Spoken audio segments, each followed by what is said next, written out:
अस्सलाम वालेकुम। Lecturer mathematics online preparation classes OLH maths. हम मैथमेटिकल मेथड बीएससी चैप्टर 1 को डिस्कस कर रहे थे। आज का हमारा टॉपिक होगा बेसिक एलिमेंट्री फंक्शंस का। जब हम एलिमेंट्री फंक्शंस के बारे में सुनते हैं तो हमारे जहन में क्या आता है कि ये बेसिक फंक्शन है और इनकी मदद से कुछ नए फंक्शंस बनाए जा सकते हैं। तो आज जो फंक्शंस हम डिस्कस करेंगे, आप देखेंगे कि हम इन फंक्शंस को as real valued function already discuss कर चुके हैं। अब हम इन्हें कॉम्प्लेक्स वैल्यूड फंक्शन के तौर पे डिस्कस करेंगे और आप देखेंगे कि इनकी बहुत सारी प्रॉपर्टीज जो है वो सिमिलर है। और इस लेक्चर के लास्ट में हम ये भी देखेंगे कि इनमें डिफरेंस फिर क्या है, क्या सारी की सारी प्रॉपर्टीज सेम है या कुछ इनमें डिफरेंस भी है। ये चीजें हम डिस्कस करेंगे। स्टार्ट करते हैं।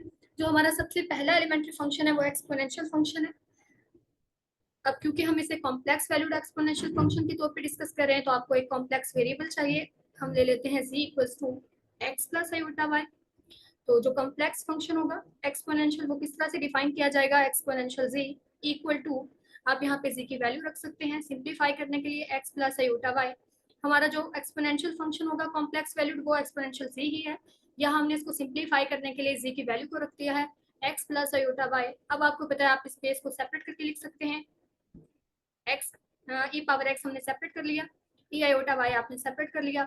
उसके बाद आप देखेंगे ई पावर एक्स और यहाँ से हमारे पास आ जाएगा cos y plus iota sine y. अच्छा, अब यहाँ हमने एक आइडेंटिटी एक फार्मूले को यूज किया है। पहले हम उस फार्मूले को डिस्कस कर लेते हैं। उस फार्मूले को हम कहते हैं आइलर्स फार्मूला। आइलर फार्मूला क्या करता है कि अगर आपके पास एक्सपोनेंशियल फंक्शन है और उसकी पावर में आपके पास आयोटा आ रहा है और साथ उसका कोई कोफिशिएंट है, तो ये क्या करेगा? आपके पास cos y plus iota sign y। Iota का जो भी कोफिशिएंट होगा वो यहाँ एंगल में आ जाएगा। ठीक है, आप ई पावर आयोटा y जब भी होगा तो आप लिखेंगे cos, यहाँ मैं y की बजाय मैं थीटा कह देती हूँ। ई आयोटा थीटा होगा तो आप उसको लिखेंगे cos theta plus iota sine theta. अब वो थीटा की जगह पे आपके पास कुछ भी आ सकता है, जैसे यहाँ हमारे पास y मौजूद था, तो जो भी आयोटा का कोफिशिएंट हुआ करेगा वो आपके पास एंगल में आ जाएगा। ठीक है, तो आयलर फार्मूला हमारे पास यही करता है। अब आप ये देखेंगे जब आपने आयलर फार्मूला अप्लाई करना है तो कंडीशन ये होनी चाहिए कि आपके पास ई की पावर में आयोटा हो। अगर ई की पावर में आयोटा नहीं होगा आप ये नहीं अप्लाई करेंगे। यानी अगर आपके पास सिंपली ई वाई आ जाता है, एक्सपोनेंशियल वाई आ जाता है, तो आप इसे नहीं लिख सकते, ये इसके इक्वल नहीं होगा। लेकिन अगर आपके पास ई एक्सपोनेंशियल की पावर में आयोटा आ जाता है तो फिर आप इसे अप्लाई कर सकते हैं और आयोटा को जो भी कोफिशिएंट होगा वो एंगल के तौर पे आ जाएगा। और दूसरी बात आपने जो याद रखनी है, जिसका आपने ख्याल रखना है, वो ये कि आपने कॉस वाई को रियल वैल्यू यानी जो कॉस वाला पार्ट है उसको आपने रियल फंक्शन के तौर पे रखना है, सॉरी रियल पार्ट के तौर पे रखना है, और साइन वाला पार्ट आपका इमेजिनरी पार्ट होगा। ऐसे नहीं हो सकता कि पहले आप साइन वाई लिखते हैं प्लस आयोटा कॉस वाई, ऐसे नहीं करना आपने। कॉस हमेशा रियल पार्ट के तौर पे आएगा और साइन जो है वो इमेजिनरी पार्ट के तौर पे आएगा, और यहाँ आयोटा का जो भी कोफिशिएंट होगा वो यहाँ एंगल में आ जाएगा। बस इतना सा काम है, ये आयलर फॉर्मूला है। ठीक है, तो यहाँ हमने आयलर फॉर्मूला को ही यूज किया क्योंकि एक्सपोनेंशियल की पावर में आयोटा आ रहा था और साथ इसका कोई भी कोफिशिएंट था। हमें सिर्फ एक्सपोनेंशियल आयोटा से मतलब है कि ये फॉर्म होगी तो आप इसे अप्लाई कर लेंगे, जो भी इसका कोफिशिएंट होगा वो आपका एंगल में आ जाएगा। ठीक है, इस तरह हमने इसको लिख लिया। अच्छा, अब यहाँ देखें जो हमने आयलर फॉर्मूला पढ़ा है इसका एक स्पेशल केस है कि अगर आप y को यहाँ पे पाई ले लेते हैं, y इक्वल टू पाई कर देते हैं, तो फिर देखिए इसकी वैल्यू क्या बनती है। ये इसको हम यहाँ करते हैं, जब आप इसको पाई लेंगे ये बन जाएगा ई आयोटा पाई। इसको सॉल्व कर लेते हैं, ये हमारे पास आ जाएगा ई आयोटा पाई। आइलर फॉर्मूला इस पे अप्लाई करें तो आइलर फॉर्मूले से ये क्या आ जाएगा? कॉस। हमने कहा था कि जो भी आयोटा का कोफिशिएंट होगा वो आपका एंगल बनेगा, तो कॉस पाई आ गया, फिर आयोटा आना था और साइन पाई आ गया। ठीक है, कॉस पाई आपको पता -1 के इक्वल होता है, प्लस आयोटा साइन पाई 0 होता है। तो ये हमारे पास जो सॉल्व करने के बाद क्या आ गया? E iota pi equal to -1। Further आप इसको इस तरह से भी लिख सकते हैं, -1 को इस साइड पे ले आए, -1 यहाँ पे आके +1 हो जाएगा, e iota pi +1 equal to 0। इसे हम आइलर्स आइडेंटिटी कहते हैं। तो आपने यहाँ पे मिक्स नहीं करना, आपको पता होना चाहिए कि आइलर फॉर्मूला है जबकि ये आइलर्स आइडेंटिटी है, इसे मिक्स कर देते हैं बाजू बाजू स्टूडेंट्स। ठीक है, अब हम कुछ प्रॉपर्टीज को देख लेते हैं जो एक्सपोनेंशियल फंक्शन के लिए होल्ड करती हैं।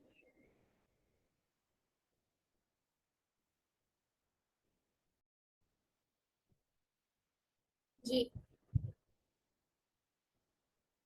इससे पहले हम इन प्रॉपर्टीज को डिस्कस करें, आप देखें कि हमने जो कॉम्प्लेक्स नंबर था उसकी पोलर फॉर्म पढ़ी थी, हम उसको एक्सपोनेंशियल फॉर्म में भी ट्रांसफर कर सकते हैं। वो क्या थी हमारे पास जो पोलर फॉर्म थी कॉम्प्लेक्स नंबर जी की, वो थी r into cos of theta plus iota sine theta. ठीक है, अब आप देखिए हमने आइलर फॉर्मूला पढ़ लिया जिसके मुताबिक ये जो cos theta plus iota sine theta इसको आप लिख सकते हैं ई आयोटा थीटा। ई आयोटा थीटा हो तो आप इसको इस तरह से लिख सकते हैं और इसी तरह cos theta plus iota sine theta को ई आयोटा थीटा लिखा जा सकता है। तो ये हमारे पास जो कॉम्प्लेक्स नंबर जी था उसकी एक्सपोनेंशियल फॉर्म, ठीक है, ये एक्सपोनेंशियल फॉर्म आ गई। अब हम इन प्रॉपर्टीज को डिस्कस करते हैं। सबसे पहले तो देखिए ये प्रॉपर्टीज हैं क्या। इन्हें हम रियल एक्सपोनेंशियल फंक्शन में भी यूज करते हैं। ये सारी प्रॉपर्टीज यहाँ पे भी होल्ड करती हैं। एक्सपोनेंट लॉज हैं ये। पहला देखेंगे exponential z1 into exponential z2 equals to exponential z1 plus z2। यानी अगर आपके पास बेस सेम होती है तो पावर z हो जाते हैं, ये वही रूल है। नेक्स्ट हमारे पास है exponential z1 over exponential z2 equal to exponential z1 minus z2। अब आप इसको देख सकते हैं कि जब आप इसको उठा के ऊपर लेके जाएंगे तो ऊपर जाके पावर नेगेटिव हो जाएगी, यानी आपके पास क्या आ जाएगा। अगर हम इसको सॉल्व करते हैं तो हम इसको लिख सकते हैं एक्सपोनेंशियल z1। ये नीचे वाला जब एक्सपोनेंशियल फंक्शन ऊपर लेके जाएंगे तो ये जो इसकी पावर में z1 z2 था इसके साथ नेगेटिव आ जाएगा। और अब दोनों की बेस सेम होने की वजह से पहले वाला रूल अगर आप अप्लाई करते हैं तो फिर ये क्या हो जाएगा z1 माइनस z2। ठीक है, यानी इसे करने के बाद इसे आप इजीली इस तरह कर सकते हैं। नेक्स्ट हमारा है exponential z is periodic of period 2 के पाई आयोटा। ये सारी चीजें हम डिस्कस करेंगे। पहला देखिए इसको हम प्रूव कर सकते हैं। एक्सपोनेंशियल z1 यानी आपको z1 चाहिए और z2 दो कॉम्प्लेक्स नंबर चाहिए आपको, तो दो कॉम्प्लेक्स नंबर ले लेते हैं। सबसे पहले z1 को आप ले लें x1 प्लस आयोटा y1। इसी तरह z2 को हम ले सकते हैं x2 प्लस आयोटा y2। ये हमने ले लिया। अब आप ये कैलकुलेट करें exponential z1 into exponential z2।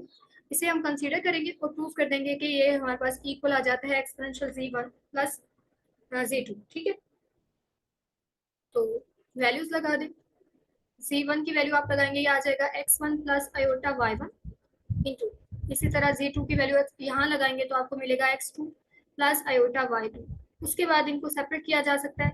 यहाँ आपके पास एक्सपोनेंशियल x1 आ जाएगा और बाकी क्या बचेगा यहाँ से e पावर आयोटा y1।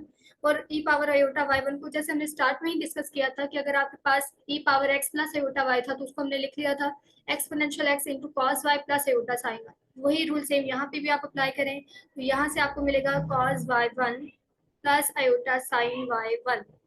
ठीक है, अब इस पे अप्लाई करेंगे तो यहाँ से यहाँ प्रोडक्ट था,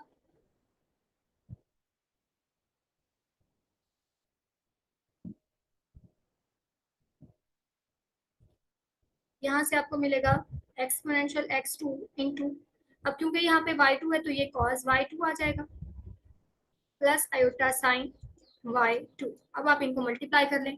जब आप मल्टीप्लाई करेंगे तो आप देखें एक्सपोनेंशियल x1 एक्सपोनेंशियल x2 ये दोनों जब आपस में मल्टीप्लाई होंगे, क्योंकि ये रियल वैल्यूड फंक्शन है और रियल वैल्यूड फंक्शन में लॉ ऑफ एक्सपोनेंट होल्ड करता है, तो बेस सेम होने की वजह से दोनों की पावर्स ऐड हो जाएंगी। कॉम्प्लेक्स के लिए हम प्रूव कर रहे हैं, लेकिन रियल वैल्यूड फंक्शन में ऑलरेडी हमें पता है कि ये लॉ होल्ड करता है, इसलिए आप इन दोनों को क्या कर सकते हैं, बेस सेम है, इनकी पावर्स को ऐड कर दें। यह आ जाएगा x1 प्लस x2। बाकी हमारे पास क्या बचा, cos y1 plus iota sign y1 और cos y2 plus iota sign y2। Multiply करें इन दोनों को, पहले cos y1 को लेंगे, इन दोनों से मल्टीप्लाई कर देंगे, आपको क्या मिलेगा, ये आ जाएगा cos y1 cos y2। ठीक है, और फिर आप मल्टीप्लाई करेंगे आयोटा साइन 1 को इन दोनों से, यहाँ से हमें मिलेगा प्लस आयोटा साइन y1 और साइन के साथ क्या आ जाएगा cos y2। हम यहाँ लिख लेते हैं cos y2 और फिर जब आयोटा साइन y1 जो है वो मल्टीप्लाई होगा, एक मिनट, यहाँ देखिए हमने cos y1 को cos y2 से मल्टीप्लाई कर दिया, लेकिन हमने इसके साथ मल्टीप्लाई नहीं किया था, हम इसको अब लिख लेते हैं। ये आ गया था cos y1, आयोटा भी आएगा साथ, cos y1 sin y2 ये रह गया था, इसको हमने लिखा नहीं था। उसके बाद अब हमने आयोटा sin 1 को cos y2 से मल्टीप्लाई कर लिया है। अब किससे मल्टीप्लाई करना है आयोटा sin 1 y1 को, आयोटा sin y2 से। जब आप इन दोनों को मल्टीप्लाई करते हैं तो आयोटा स्क्वायर की वजह से माइनस आ जाता है, sin y1 आ जाएगा और sin y2 आ जाएगा, ये आ जाएगा आपके पास। अब आप क्या करें, आप देख सकते हैं कि हमारे पास इसमें रियल पार्ट आ रहा है और इमेजिनरी पार्ट आ रहा है आयोटा वाला, तो आप इनको सेपरेट कर लें, रियल पार्ट को एक साथ लिख लें और इमेजिनरी पार्ट को सेपरेट लिख लें। यहाँ से आ जाएगा x1 प्लस x2 और रियल पार्ट को अगर मैं लिखती हूँ तो ये cos y1 है, cos y2 है, और यहाँ से देखें इसके साथ आयोटा नहीं है, ये sin y1 sin y2 है, ये इसके साथ आ जाएगा sin y1 sin y2। और आयोटा किधर आ रहा है, यहाँ पे आ रहा है आप, और यहाँ पे, इन दोनों में से आयोटा को कॉमन ले लें जब आप आयोटा कॉमन लेते हैं तो ये बन जाता है sine y one cos y two plus cos y one sine y two. तो ये हमारे पास आ गया। अच्छा, इससे आगे आप देखें कि ये हमारे पास फॉर्मूला बन रहा है इधर से लेके यहाँ तक। ये जो हमारे पास फॉर्मूला है ये cos y one plus y two का, और ये sine y one plus y two का फॉर्मूला बन गया। तो इसको हम फॉर्मूले को क्या कर लेते हैं, इसको कॉम्पैक्ट फॉर्म में लिख लेते हैं।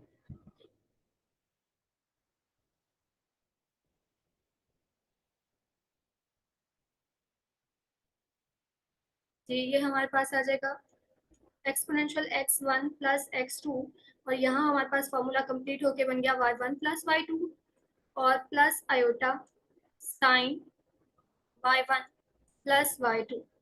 ठीक है, अब आप देख सकते हैं ये हमारे पास फॉर्मूला बन गया है exponential z one plus z two का। कैसे? अगर आप जी वन और जी टू को ऐड करते हैं, जी वन क्या था आपके पास x one plus iota y one ये था, और जी टू हमारे पास क्या था x two plus iota y two. जब आप इन दोनों को ऐड करेंगे z one plus z two करेंगे तो हमने क्या रूल पढ़ा था, तो कॉम्प्लेक्स नंबर को ऐड करने का कि रियल पार्ट रियल में ऐड होता है और कॉम्प्लेक्स पार्ट कॉम्प्लेक्स में, सॉरी इमेजिनरी पार्ट में ऐड होता है। तो यहाँ से आपके पास आ जाना था x one plus x two plus iota y one plus y two. अब आप देख सकते हैं जब भी आपने कॉम्प्लेक्स एक्सपोनेंशियल फंक्शन को लिखना होता है तो आप किस तरह लिखते थे। अगर आपके पास एक्सपोनेंशियल जी था where z equal to x plus iota y, तो हमने इसको इस तरह से लिखा था कि आपके पास एक्सपोनेंशियल एक्स आएगा यानी ई की पावर में आपने इसके रियल पार्ट को लिखना है, और जो इसका इमेजिनरी पार्ट है यानी कि वाई उसको आपने इनके एंगल में लिख देना है cos y plus iota sine y. अब अगर यहाँ देखें तो जो c1 प्लस c2 का रियल पार्ट बनता है वो x1 प्लस x2 बनता है जो कि e की पावर में मौजूद है, और इसका जो इमेजिनरी पार्ट बनता है वो y1 प्लस y2 है जो कि इनके एंगल में मौजूद है। इसका मतलब ये एक्सपोनेंशियल फंक्शन फिर किसका बनेगा, g1 प्लस g2 का बनेगा। इस तरह ये हमने प्रूव कर लिया। बाकी नीचे वाला मैंने आपको हिंट दे दिया, इसको आप प्रूव कर सकते हैं। लास्ट जो हमारा थर्ड वाला है इसे मैं आपको करके देती हूँ। ठीक है,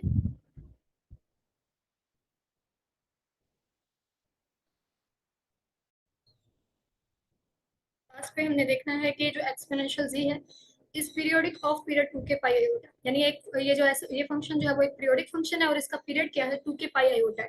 तो इसको डिस्कस करने से पहले आपको पीरियड का पता होना चाहिए कि अगर आपके पास कोई कॉम्प्लेक्स वैल्यूड फंक्शन है तो उसके पीरियड से क्या मुराद है। अब फंक्शन एफ ऑफ जी यानी अगर आपके पास कोई कॉम्प्लेक्स वैल्यूड फंक्शन हो उसे हम पीरियोडिक कहेंगे if there exist a non zero constant lambda. Lambda जो है वो एक कॉम्प्लेक्स नंबर है और ये नॉन जीरो कांस्टेंट है, such that f of z plus lambda equal to f of z. यानी आपका फंक्शन क्या था, जी यानी कॉम्प्लेक्स वैल्यूड फंक्शन था, जी यहाँ पे वेरिएबल था। अगर आप इस जी में लैम्डा को ऐड करें और आपके फंक्शन की वैल्यू पे कोई फर्क ना पड़े, या आप कह दें कि आपका फंक्शन अपनी वैल्यू को रिपीट करे, तो वो आपके पास क्या होता है, लैम्डा क्या होगा, पीरियड होगा इसका। अच्छा, अब यहाँ हमें जो हमें देखना है, आपको बताया गया है कि एक्सपोनेंशियल जी जो है वो पीरियोडिक होता है और इसका पीरियड टू के पाई होता है। अगर इस डेफिनेशन को मैं अप्लाई करूँ तो इस बात का क्या मतलब है, अगर एक्सपोनेंशियल जी का पीरियड टू के पाई होता है तो इसका मतलब जब आप जी में इस पीरियड को ऐड करते हैं, जी में आपने वेरिएबल में ऐड करना ना, पीरियड क्या दिया गया है टू के पाई आयोटा, टू के पाई आयोटा। इसका मतलब इसकी वैल्यू फिर आपके पास एक्सपोनेंशियल जी ही आएगी अगर ये पीरियड है। अगर ये पीरियड नहीं है तो फिर ये जो है वो होल्ड नहीं करेगा आपके पास, ये पीरियड होगा तो आपके पास फंक्शन की वैल्यू रिपीट होगी जब आप जी में इसको ऐड करते हैं। अच्छा, अब हम इसे देख भी लेते हैं क्या वाकई ऐसा है। आप देख सकते हैं हम इस साइड को सॉल्व करेंगे और आपको यही वापस मिलेगी। तो कंसीडर कर लें इसको एक्सपोनेंशियल जी प्लस टू के पाई आयोटा। अभी आप टू के पाई आयोटा, इसको आपको बताया हमने रूल भी पढ़ा है, आप इसको सेपरेट हो तो इनको कंबाइन करके लिख सकते हैं, यानी कि बेस अगर सेम है तो पावर जेड की जा सकती है और इसी तरह सेपरेट भी की जा सकती है। आप इसको सेपरेट करके लिखेंगे, ये आपको मिलेगा एक्सपोनेंशियल जी एक्सपोनेंशियल टू के पाई आयोटा। ठीक है, अब आप इसके साथ तो कुछ नहीं कर सकते लेकिन इसके साथ आप बहुत कुछ कर सकते हैं क्योंकि यहाँ पे आयोटा मौजूद है। हमने देखा था कि जब आपके पास एक्सपोनेंशियल की पावर में आयोटा आ जाता है तो वहां आप आयलर फॉर्मूला इस्तेमाल कर सकते हैं। तो आयलर फॉर्मूला आपको क्या कहता था कि जो भी आयोटा के साथ कोफिशिएंट मौजूद है वो आपने एंगल में लिख देना है कॉज और साइन के। तो यहाँ टू के पाई आ गया प्लस आयोटा साइन टू के पाई, ये आ गया। अब इसे सॉल्व कर लें एक्सपोनेंशियल जी।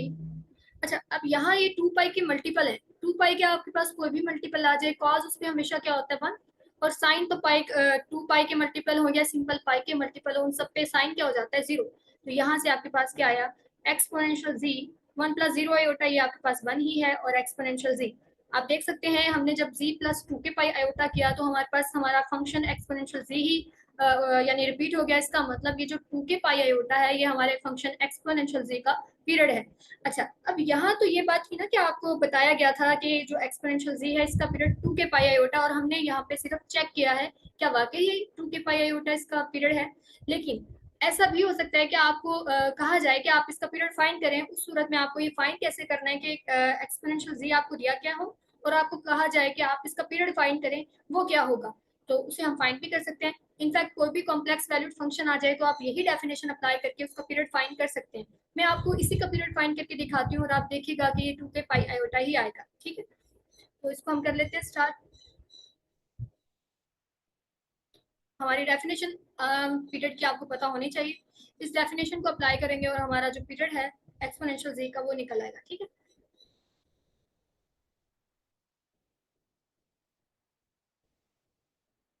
इस डेफिनेशन को अप्लाई करेंगे तो हमारे पास क्या आ जाएगा।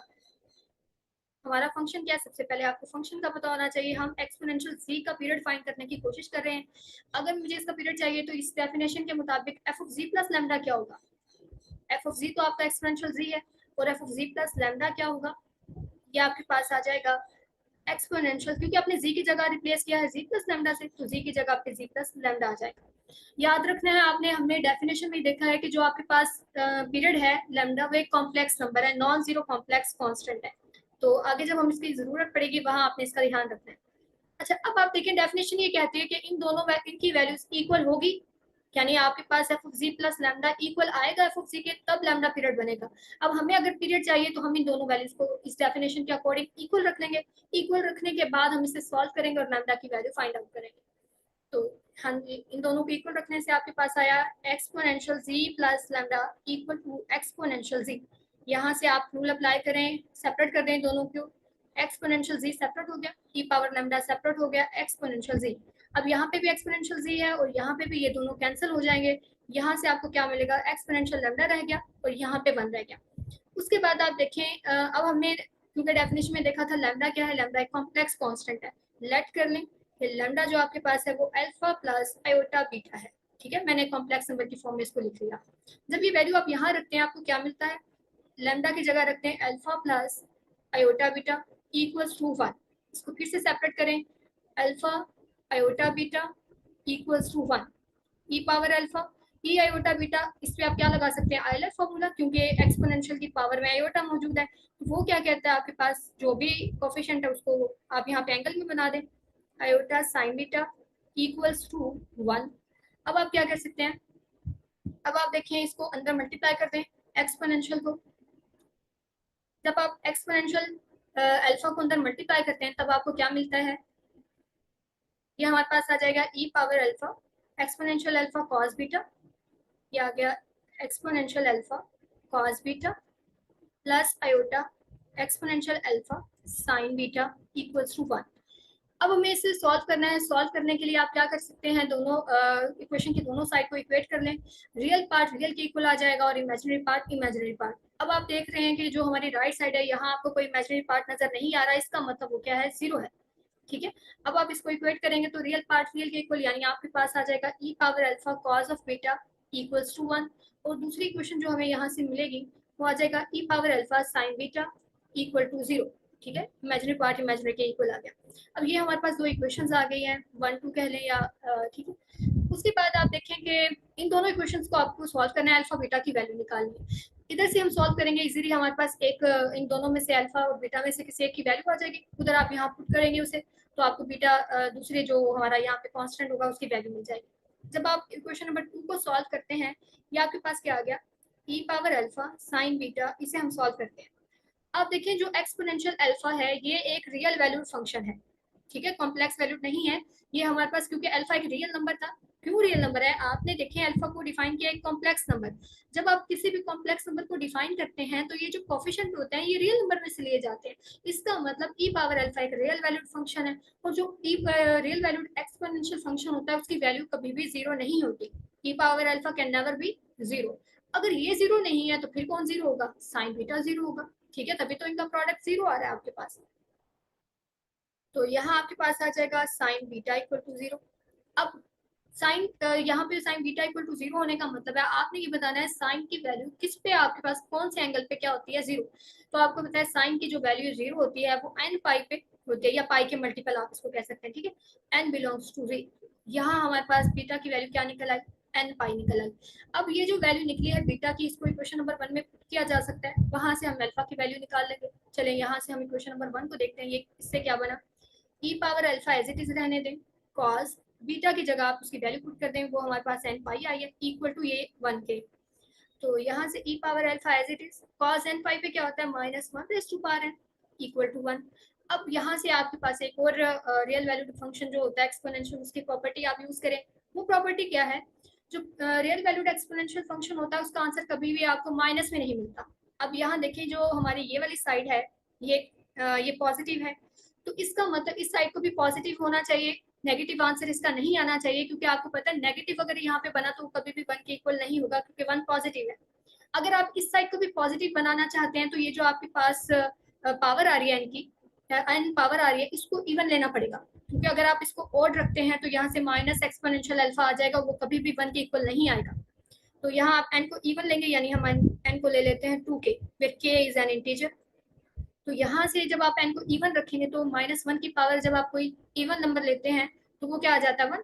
तो यहाँ से आपको simply e power alpha equal to 1 मिल जाएगा। E power alpha equal to 1 को लिखा जा सकता है ई पावर 0। अब देखिए दोनों बेसिस सेम है तो इनकी पावर्स को इक्वेट करेंगे, यहाँ से आपको अल्फा की जो वैल्यू मिलेगी वो 0 मिलेगी, ठीक है। अल्फा की वैल्यू हमें मिल चुकी, बीटा की हम ऑलरेडी फाइंड कर चुके थे, लेकिन बीटा की वैल्यू में आप देखिए हमारे पास एन पाई आया था। अब हमें एन को क्या रखना पड़ा, एन को इवन रखना पड़ा, इसी वजह से यहाँ पे भी आप एन की वैल्यू रख दें। एन को हमने 2 के रखा था तो यहाँ पे 2 के एन की वैल्यू आ गई और पाई एज इट इज आ गया। अब हमें अल्फा की वैल्यू भी निकाल ली, बीटा की भी निकाल ली। एक्चुअली हम फाइंड करना चाह रहे थे पीरियड, और पीरियड के लिए आपको यही 2 वैल्यू चाहिए थी, तो आपके पास पीरियड आ जाएगा। अब अल्फा और बीटा की वैल्यू उठाएं और यहाँ पे पुट कर दें। जब आप ये वैल्यू यहाँ पे रखते हैं तो हमारे पास अल्फा क्या बन जाता है, लैम्डा, सॉरी लैम्डा हमारे पास था alpha plus iota beta. Values को पुट करेंगे, अल्फा 0 आया है और बीटा हमारे पास 2 के पाई आया है, यानी जो लैम्डा जो हमारा पीरियड बना एक्सपोनेंशियल फंक्शन का कॉम्प्लेक्स वैल्यू, उसका कॉम्प्लेक्स वैल्यू एक्सपोनेंशियल फंक्शन का वो क्या आया 2 के पाई आयोटा। तो देखिए हमने प्रूव कर दिया। यहाँ सिर्फ आपको चेक करना था कि क्या पीरियड है 2 के पाई आयोटा एक्सपोनेंशियल जी का, और यहाँ मैंने आपको जो है वो प्रूव करके भी दिखा दिया कि अगर आपके पास कॉम्प्लेक्स वैल्यूड फंक्शन कोई भी दिया जाए उसका आपने इसी तरीके से पीरियड फाइंड करना है। यहाँ हमने एक्सपोनेंशियल जी का पीरियड फाइंड किया और वो क्या आ गया 2 के पाई आयोटा। इस तरह बाकी कोई भी आपको फंक्शन दे दिया जाए कॉम्प्लेक्स वैल्यू, उसका आप इस तरह से पीरियड फाइंड कर सकते हैं। नेक्स्ट एलिमेंट्री फंक्शन की तरफ जाने से पहले हम एक्सपोनेंशियल फंक्शन के कुछ एक्सरसाइज के आपके रिजल्ट हैं उन्हें मैं डिस्कस कर देती हूँ, ठीक है। उसमें से कुछ को हम प्रूव करेंगे, बाकी जो रह जाएंगे उसे आप अपनी प्रैक्टिस के लिए प्रूव कीजिएगा। सबसे पहले देखें कि हमारा जो रिजल्ट है, जो एक्सरसाइज में क्वेश्चन है वो है कि exponential z can never be 0, यानी इसकी वैल्यू जो है वो कभी भी 0 नहीं हो सकती।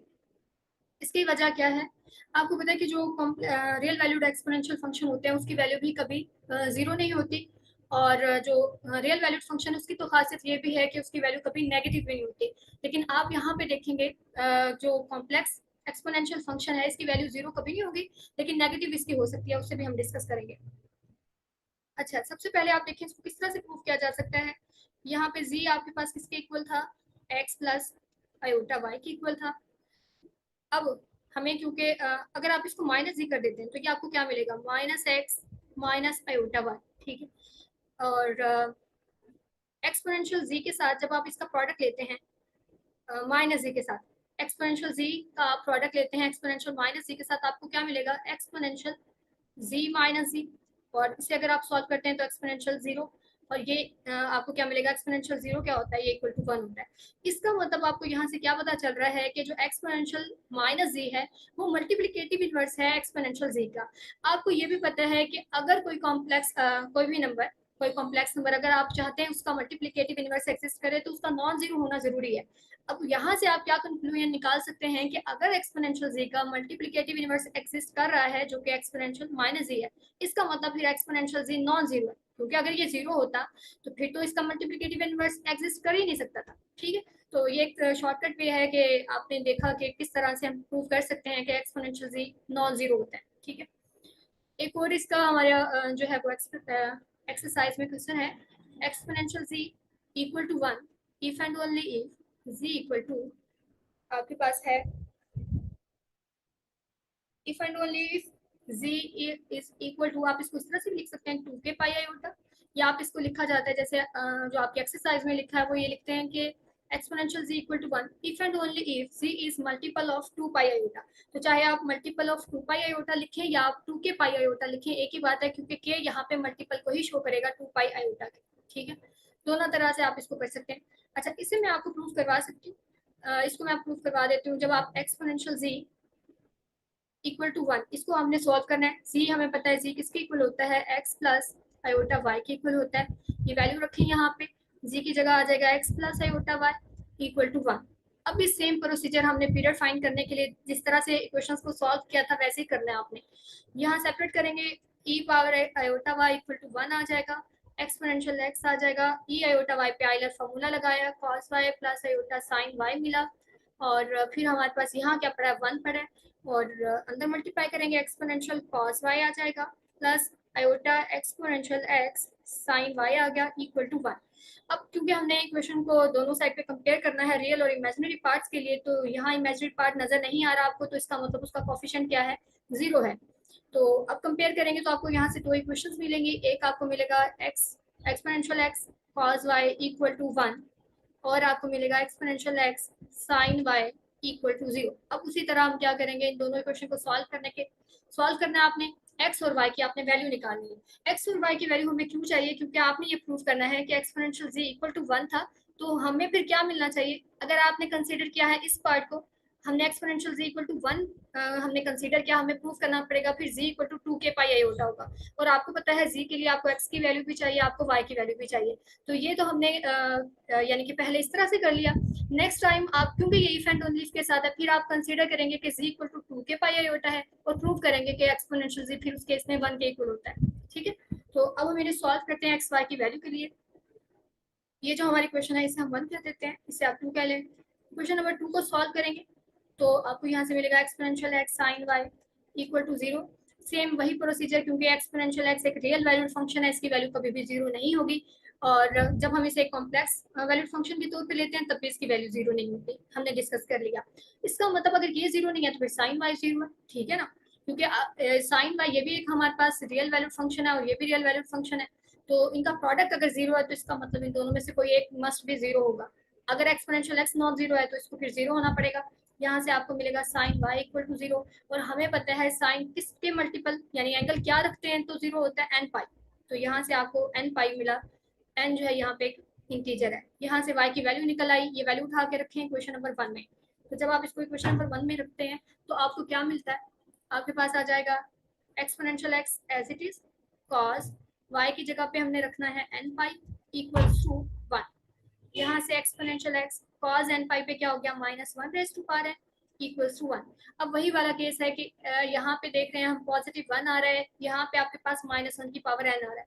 इस n को हमें इवन रखना पड़ेगा, वजह वही है कि अगर हम इसको इवन नहीं रखते तो यहाँ पे माइनस भी आ सकता है, अगर इस साइड पे माइनस आ गया तो ये कभी भी इक्वल्स टू वन नहीं आएगा। क्यों नहीं आएगा, क्योंकि एक्सपोनेंशियल एक्स का आंसर हमेशा आपको पॉजिटिव ही मिलना है, ये तो नेगेटिव होना नहीं।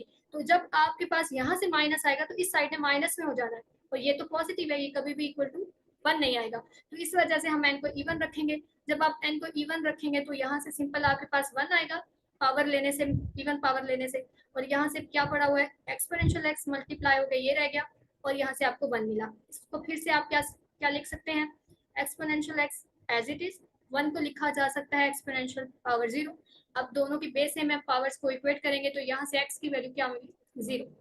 हमें x की वैल्यू मिल गई, y की ऑलरेडी फाइंड कर चुके थे n पाई, और n को हमने इवन रखा था इसलिए इसको 2 के पाई कर दें। अब आप इस जब हमने दोनों चीजें फाइंड कर ली हैं इसका मतलब हमें z मिल गया। अब z को बना ले, आपके पास z क्या आ जाएगा,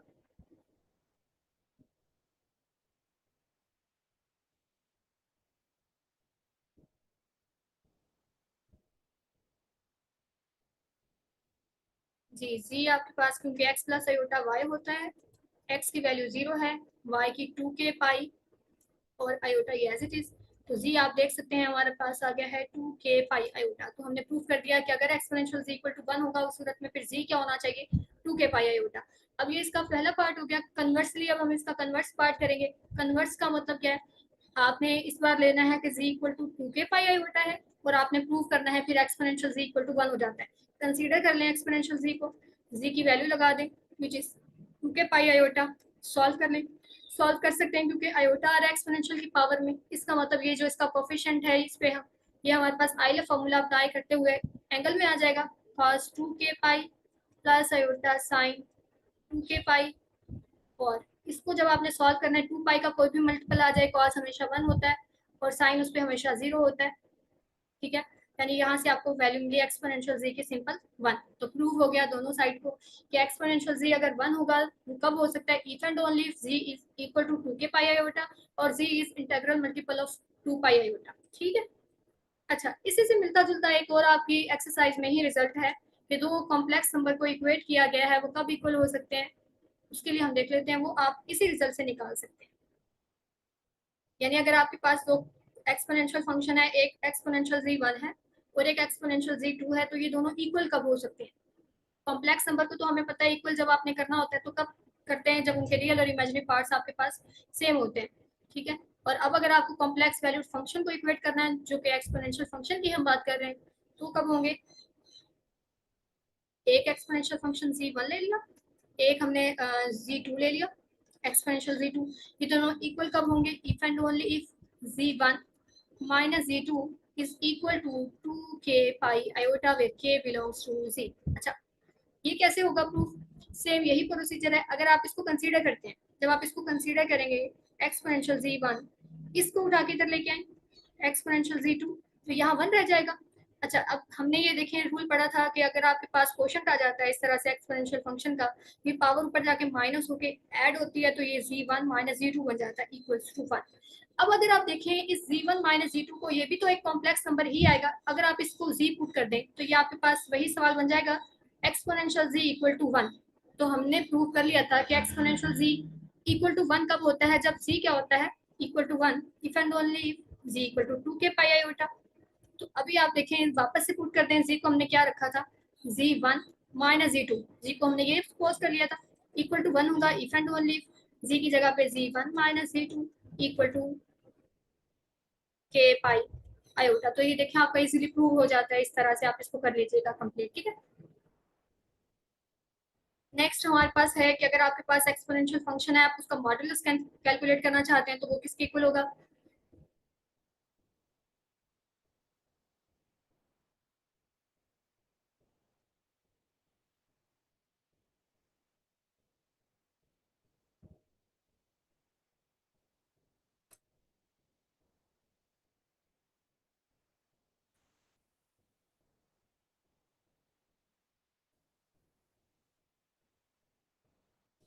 जी एक्सपोनेंशियल जी। अगर मैं इसका मॉडुलस कैलकुलेट करना चाहूँ तो सबसे पहले आपको पता है कि जो एक्सपोनेंशियल जी होता है ये किसके इक्वल होता है, जी की वैल्यू लगाएं z equal to x plus iota y और यहाँ से आपको मिलेगा e power x e power iota y. फिर हमने आइलर फॉर्मूला लगाना था एक्सपोनेंशियल एक्स, यहाँ से मिला cos y plus iota sine y. ठीक है, यह आ जाएगा। उसके बाद आप मल्टीप्लाई करते हैं इसको अंदर, एक्सपोनेंशियल एक्स कॉस वाई आ जाएगा plus iota exponential x sine y. अब आपने इसका मॉडुलस कैलकुलेट करना है। मॉडुलस कैलकुलेट करने का क्या तरीका था, रियल पार्ट का स्केयर करें प्लस इमेजिनरी पार्ट का स्केयर करें, होल का स्केयर रूट कर लें सब लेने के बाद। तो रियल पार्ट क्या है हमारे पास एक्सपोनेंशियल एक्स कॉस वाई का स्केयर, फिर प्लस करना आपने इमेजिनरी पार्ट का square which is exponential x sine y, whole पे आपने स्केयर रूट अप्लाई कर दिया। ये क्या आया हमारे पास, ये आ गया एक्सपोनेंशियल एक्स। ठीक है, स्क्वायर है दोनों का, यहाँ पे भी स्क्वायर है और यहाँ पे भी स्क्वायर है। तो मैं इसको स्क्वायर अप्लाई नहीं करती, मैं इसको एज इट इज रख लेती हूँ। ये आ जाएगा कॉस स्क्वायर वाई प्लस यहाँ पे भी आपके पास एज इट इज रख लेते हैं। इसको क्यों रख रहे हैं, क्योंकि हमें स्क्वायर रूट अप्लाई करना है, कैंसिल हो जाएगा। ये आ जाएगा साइन स्क्वायर वाई। अब देख सकते हैं दोनों में एक्सपोनेंशियल एक्स स्क्वायर जो है वो कॉमन आ रहा है, इसको कॉमन ले लें। एक्सपोनेंशियल एक्स स्क्वायर कॉमन आ गया, अंदर क्या बचा cos square y plus sine square y. ठीक है, तो ये आपके पास आ जाएगा साइन स्क्वायर कॉस के y plus sine square y. Trigonometric identity use करें तो ये इक्वल्स टू 1 हो जाएगा। और इससे मल्टीप्लाई होने के बाद सिंपल आपके पास एक्सपोनेंशियल एक्स होल स्क्वायर बचा, स्क्वायर और स्क्वायर रूट कैंसिल हो गए, तो हमारे पास एक्सपोनेंशियल एक्स मॉडुलस आ गया है एक्सपोनेंशियल जी मॉड का। यानी आप कह सकते हैं कि जो कॉम्प्लेक्स एक्सपोनेंशियल फंक्शन है उसकी मॉडुलस जो है ना, उसका जो मॉड है वो आपके पास रियल एक्सपोनेंशियल फंक्शन के इक्वल है। ठीक है, और अगर आपके पास वैसे ही कॉम्प्लेक्स वैल्यूड फंक्शन गिवन है एक्सपोनेंशियल फंक्शन, उससे आप रियल वैल्यूड एक्सपोनेंशियल फंक्शन बनाना चाहते हैं तो आपको क्या करना पड़ेगा, ये देखें। हमारे पास जो कॉम्प्लेक्स वैल्यूड एक्सपोनेंशियल फंक्शन होता है वो ये था एक्सपोनेंशियल जी, इसको हमने लिख लिया था एक्स प्लस आयोटा वाई। अब अगर आप देखना चाहते हैं कि अगर कॉम्प्लेक्स वैल्यूड फंक्शन से मैं रियल वैल्यूड एक्सपोनेंशियल फंक्शन बनाना चाहूँ तो किस तरह बनाया जा सकता है। एक तो हमने केस देख लिया ना कि अगर आप इसका मॉडुलस लेते हैं तो ये एक्सपोनेंशियल फंक्शन हमारे पास रियल वैल्यूड के इक्वल आ जाता है।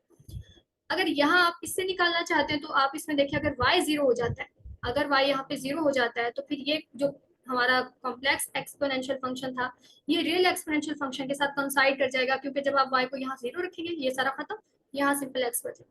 ठीक है, तो इस तरह आप देख सकते हैं इसको।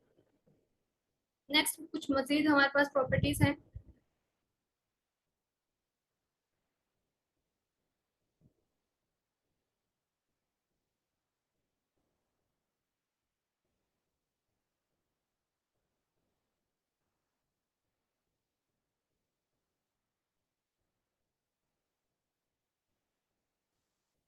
नेक्स्ट आपके पास प्रॉपर्टी है कि अगर आपके पास जी वन एन आपके पास एक्सपोनेंशियल फंक्शन आ जाए, प्रोडक्ट आ जाए उनका z2 up to so on exponential zn, तो उन सबकी बेस सेम पावर्स क्या हो जाएंगी ऐड। अच्छा, अब आप ये देखें कि हमने exponential z1 into exponential z2 यानी दो कॉम्प्लेक्स फंक्शन को लेके ये चीज प्रूव की हुई है, तो आप इसको n के लिए भी प्रूव कर सकते हैं, तो ये आपने खुद करना है। ठीक है,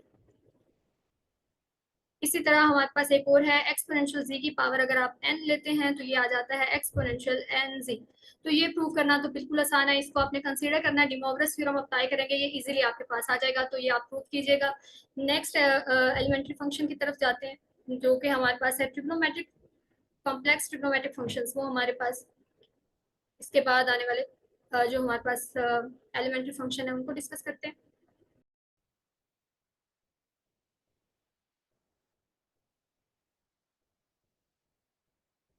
जी, नेक्स्ट हमारे पास है trigonometric functions, complex trigonometric functions, इन्हें हम डिफाइन करते हैं। और आप देखिएगा कि अभी हमने जो कॉम्प्लेक्स फंक्शंस डिफाइन किए हैं उसकी मदद से हमारे पास ये भी बन जाएंगे।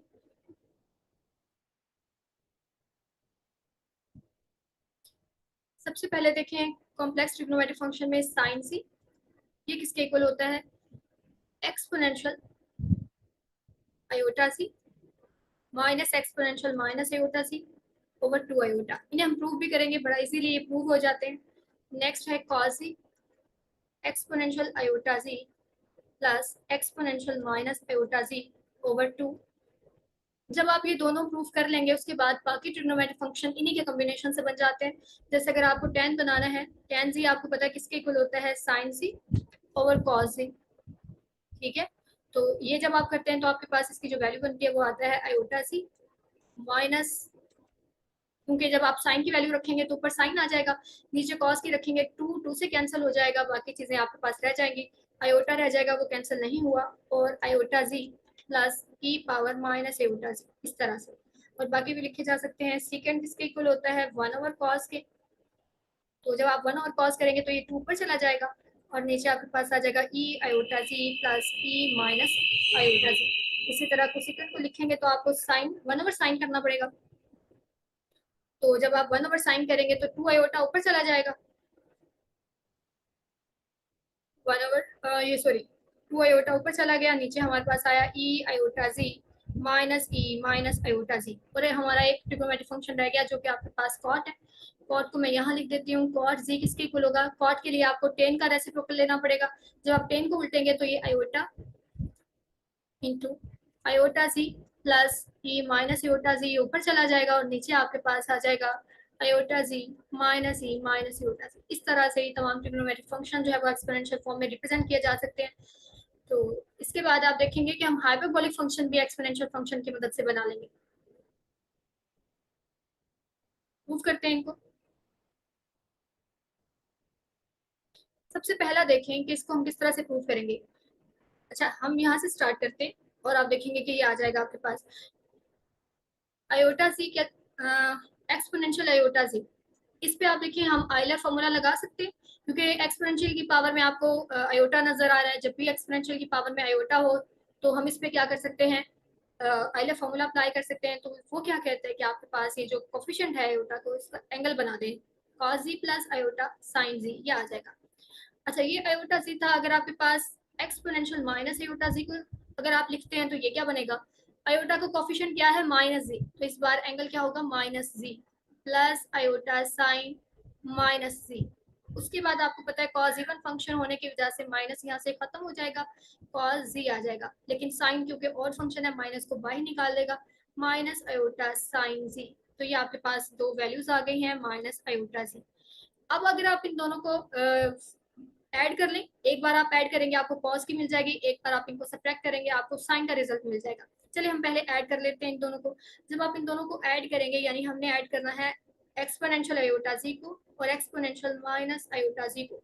जब आप इन्हें ऐड करेंगे तो cos z plus iota sine जी, ठीक है, और प्लस एक्सपोनेंशियल सॉरी ई पावर एक्सपोनेंशियल माइनस आयोटा जी का जो हमारे पास वैल्यू है वो क्या है, कॉस जी माइनस, यहाँ पे cos z minus iota sine जी है।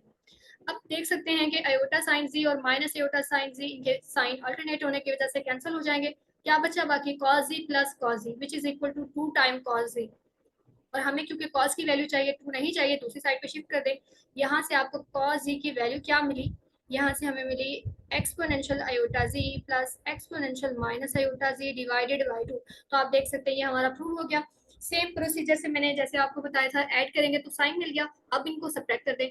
जब आपने इनको करना है सब्ट्रैक्ट तो आपके पास क्या बचेगा, ई power iota z minus e power minus iota जी।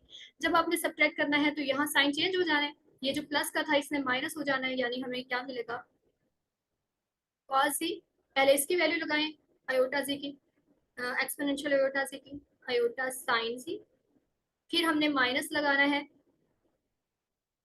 और ई पावर माइनस आयोटा जी, इसकी वैल्यू क्या है, कॉस सी माइनस आयोटा साइन जी, ठीक है। अब हम माइनस से अंदर मल्टीप्लाई कर लेंगे, cos z as it is plus iota sine z, और ये माइनस अंदर मल्टीप्लाई करने से माइनस कॉस जी और minus minus plus iota sine z आ गया। आप देख सकते हैं cos z minus cos z alternate sign होने की वजह से कैंसिल हो गए, बचा बाकी क्या, 2 टाइम आयोटा साइन जी।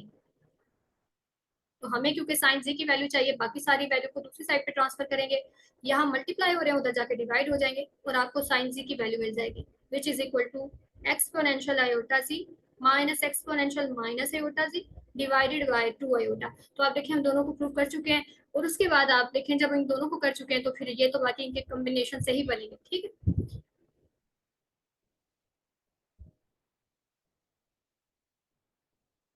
नेक्स्ट अब हम डिस्कस करते हैं next elementary function which is hyperbolic functions.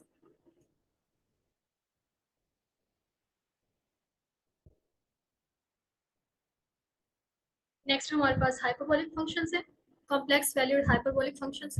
इसमें भी हमारे पास sine hyperbolic c, cos hyperbolic c, time tan hyperbolic c, second और सेकंड, ये सारे आ जाएंगे। अच्छा, अब आपने ये देखना है, इसको प्रूव करना भी बड़ा आसान है। इनको हम प्रूव किससे करेंगे, जो अभी हमने ट्रिग्नोमेट्रिक फंक्शंस लिखे थे एक्सपोनेंशियल फॉर्म में, उसी में हम क्या करेंगे, जी को आयोटा जी से रिप्लेस करेंगे और हमारे पास ये प्रूव हो जाएंगे। इसको हम प्रूव करेंगे, लेकिन उससे पहले आप ये देखें कि इनको याद रखना भी बड़ा आसान है। हाइपरबोलिक फंक्शन में आपको जो सबसे बड़ा यहाँ पे डिफरेंस नजर आ रहा है, आपको आयोटा नजर नहीं आ रहा है। यहाँ पे जो हाइपरबोलिक फंक्शंस होते हैं उनमें आयोटा नहीं आता, ठीक है, ये बात आपने याद रखनी है। कहीं पे भी आपको आयोटा नजर नहीं आ रहा। साइन में आपके पास क्या आएगा, माइनस आएगा, कॉस में प्लस आएगा, उसके बाद टेन आपको पता है दोनों के क्वेश्चन से बन जाएगा। उसके बाद सेकंड जो है वो रेसिप्रोकल ऑफ कॉस हाइपरबोलिक सी है, तो सेकंड 1/sin हाइपरबोलिक सी से, और कोड को आप बना सकते हैं रेसिप्रोकल लेके टेन का भी, और या फिर आप ऐसे करेंगे कॉस हाइपरबोलिक जी ओवर साइन हाइपरबोलिक जी, इस तरह आप इसको जो है वो कैलकुलेट कर सकते हैं। इन्हें प्रूव करने से पहले हम जो है वो इन दोनों का रिलेशन देखते हैं, यानी हम ट्रिग्नोमेट्रिक फंक्शंस और हाइपरबोलिक फंक्शन जो हमारे पास है इनके दरमियान एक रिलेशन पढ़ेंगे। जब आप ये कर लेंगे इसके बाद आपको इन्हें प्रूव करना बड़ा इजी हो जाएगा, ठीक है। इनको प्रूव करने से पहले हम इनका रिलेशन देखते हैं कि हमारे पास जो कॉम्प्लेक्स ट्रिग्नोमेट्रिक फंक्शंस होते हैं और जो हाइपरबोलिक फंक्शंस हैं इनके दरमियान क्या रिलेशन है। अच्छा, इस रिलेशन को हम नाम देते हैं ऑसबर्न्स रूल भी कहते हैं आप इसको, ऑसबर्न्स रूल, ठीक है। ये भी कहा जाता है, बाजुकात इस नाम से भी पूछ लिया जाता है व्हाट इज ऑसबर्न्स रूल। तो आपको पता होना चाहिए कि ऑसबर्न रूल क्या करता है, ट्रिग्नोमेट्रिक कॉम्प्लेक्स ट्रिग्नोमेट्रिक और हाइपरबोलिक फंक्शन के दरमियान रिलेशन को बताता है। तो चले अब देखते हैं कि अगर आपके पास साइन आयोटा जी आ जाए, यानी हमने इससे पहले साइन जी के बारे में तो पढ़ा है, आपने ट्रिग्नोमेट्रिक फंक्शन डिफाइन किया था साइन जी, लेकिन अगर जी की जगह पे आपके पास कॉम्प्लेक्स नंबर आयोटा जी आ जाता है तो फिर इस पे क्या फर्क पड़ेगा, वो हमने यहाँ पे देखना है। आपको पता है कि जो साइन जी का फॉर्मूला था, साइन जी यानी ट्रिग्नोमेट्रिक फंक्शन, इसका क्या फॉर्मूला था, e power iota z minus e power minus iota z divided by 2 iota. अब आपने ये ट्रिग्नोमेट्रिक फंक्शन ही है तो आपने फॉर्मूला तो यही अप्लाई करना है, लेकिन चेंज आपके पास क्या आएगा, क्योंकि हमने जी को रिप्लेस कर दिया है आयोटा जी से, तो आप यहाँ जहां आपको जी नजर आ रहा है आयोटा जी लगा दे। जब आपने यहाँ आयोटा जी से रिप्लेस करना है तो ये क्या आ जाएगा, iota into iota z minus minus iota into iota c divided by 2 iota. तो यहाँ से आपके पास क्या आया, आयोटा को मल्टीप्लाई करेंगे तो माइनस ही, क्योंकि आयोटा स्केयर बना, माइनस माइनस एक पहले से और एक आयोटा स्केयर का ये प्लस हो जाएगा एक्सपोनेंशियल जी ओवर 2 आयोटा। ठीक है, उसके बाद आप क्या कर सकते हैं, यहाँ से माइनस को कॉमन ले, क्योंकि हमारा जो फॉर्म है हमारे पास वो पहले आप प्लस वाला लिखते हैं फिर माइनस वाला, अगर आप माइनस यहाँ से कॉमन लेते हैं तो ये क्या आ जाएगा, exponential z minus exponential minus z divided by 2 iota. उसके बाद आपको पता है कि जब आपके पास डिनोमिनेटर में आयोटा आता है तो आप उसको रैशनलाइज करके ऊपर मतलब उसका नीचे से खत्म कर देते हैं, मल्टीप्लाई कर दें आयोटा से और डिवाइड भी कर दें, तो यहाँ से आपको क्या मिलेगा, ये आपके पास आ जाएगा minus exponential z minus exponential minus जी, और ये आयोटा ऊपर वाला यहाँ हम लगा देते हैं स्टार्ट में, और ये जो नीचे आपके पास 2 आयोटा को जब आप आयोटा से मल्टीप्लाई करेंगे वो 2 आयोटा स्केयर आएगा, और 2 आयोटा स्केयर आपको पता है -2 हो जाएगा, ये माइनस इस माइनस से कैंसिल, सिंपली हमारे पास बचा iota into exponential z minus exponential minus z divided by 2।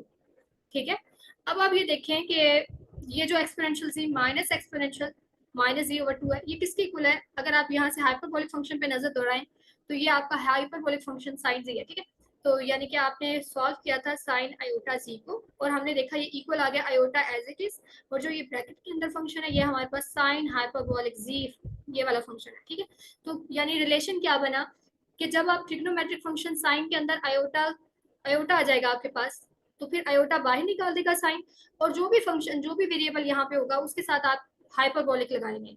ठीक है, आपका जो ट्रिग्नोमेट्रिक फंक्शन है वो हाइपरबोलिक फंक्शन में चेंज हो जाएगा, आयोटा को ये बाहर निकाल देगा और ट्रिग्नोमेट्रिक फंक्शन चेंज हो जाएगा हाइपरबोलिक फंक्शन में। सेम इसी प्रोसीजर से जब आप कॉस के लिए चेक करेंगे कॉस आयोटा जी, तो कॉस क्या करता है, आयोटा इसमें खत्म हो जाता है बाहर नहीं आता, लेकिन फिर जो ट्रिग्नोमेट्रिक फंक्शन है वो हाइपरबोलिक में जरूर चेंज हो जाएगा, ट्रिग्नोमेट्रिक फंक्शन चेंज हो जाएगा हाइपरबोलिक में और आयोटा यहाँ से खत्म हो जाएगा। साइन क्या करता है, आयोटा को बाहर भी निकालता है और ट्रिग्नोमेट्रिक फंक्शन को कन्वर्ट भी करता है हाइपरबोलिक में। तो ये हमारे पास रिलेशन हो गया। इसके बाद आपके पास टेन में अगर आप करते हैं टेन आयोटा सी, क्योंकि आपको पता है टेन किस तरह बनता है, साइन साइन से साइन ओवर कॉस से, तो साइन आयोटा जी ओवर कॉस आयोटा जी बनेगा। ये हमने देखा जब आप साइन आयोटा जी करते हैं तो वो आयोटा को बाहर भी निकालता है और ट्रिग्नोमेट्रिक फंक्शन चेंज हो जाता है हाइपरबोलिक में, लेकिन कॉस क्या करता है, आयोटा इसमें खत्म हो जाता है, ये चेंज हो जाता है हाइपरबोलिक फंक्शन में। अब आप देखेंगे ये क्या आया, आयोटा एज इट इज ये वाला, और साइन हाइपरबोलिक जी और कॉस हाइपरबोलिक जी क्या बन गया, tan हाइपरबोलिक जी, यानी tan में भी बाहर आ जाएगा। वजह कौन बना आयोटा के बाहर आने की, साइन, क्योंकि साइन ने बाहर निकाला था तो आयोटा में भी बाहर tan में भी बाहर आ गया, और बाकी जो ट्रिग्नोमेट्रिक फंक्शन था वो चेंज हो गया हाइपरबोलिक में। तो ये हमारे पास रिलेशन आ गया हाइपरबोलिक फंक्शंस का और ट्रिग्नोमेट्रिक फंक्शंस का। अब बाकी जो हमारे फंक्शन है उनके लिए भी चेक कर सकते हैं सेकंड टू सेकंड सबके लिए। अच्छा, अब ये देखिए हमने ये किया था कि जब आपके पास ट्रिग्नोमेट्रिक फंक्शन में आपने जी की जगह आयोटा जी को रिप्लेस किया, अब यही काम आप हाइपरबोलिक फंक्शन में करते हैं तो क्या बनता है उसे भी हम चेक कर लेते हैं।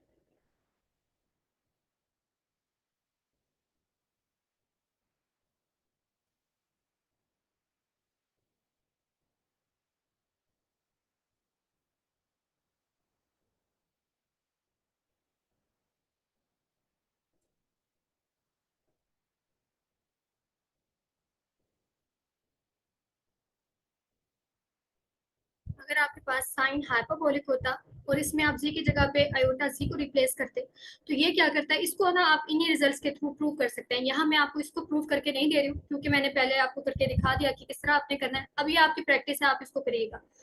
इसमें जब आप करते हैं तो ये भी साइन के साथ जब आप हाइपरबोलिक में आयोटा जी लगाएंगे यानी साइन हाइपरबोलिक जी की बजाय आयोटा जी करेंगे तो ये आयोटा को पहले की तरह बाहर निकाल देगा, जैसे हमने पिछले रिलेशन में देखा। और जो यहाँ पे हाइपरबोलिक फंक्शन था अब ये ट्रिग्नोमेट्रिक में चेंज हो जाएगा। पहले ट्रिग्नोमेट्रिक फंक्शन था तो वो हाइपरबोलिक में चेंज हुआ था। अब हाइपरबोलिक के साथ अगर आप करेंगे इस तरह से आयोटा जी लगाएंगे तो वो ट्रिग्नोमेट्रिक में चेंज हो जाएगा।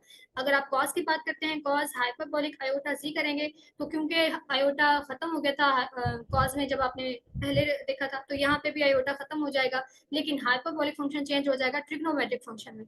इसी तरह जब आप tan के लिए बात करेंगे, tan हाइपरबोलिक आयोटा जी करेंगे तो जैसे tan ने पहले आयोटा को बाहर निकाला था, ये बाहर आ जाएगा और हाइपरबोलिक फंक्शन चेंज हो जाएगा ट्रिग्नोमेट्रिक फंक्शन। तो इस तरह से ये हमारे पास रिलेशन है, इन्हें आपने याद रखना है क्योंकि हम डिफरेंट आइडेंटिटीज को प्रूव करेंगे, उसमें हम इन्हें यूज करेंगे। ठीक है, अब हम कुछ आइडेंटिटीज को अच्छा चले हम यहाँ पे इनको प्रूव करते हैं। पहला देखिए, आप बाकी सारे आपको आ जाएंगे। साइन के लिए मैं करती हूँ प्रूफ, बाकी आप कीजिएगा।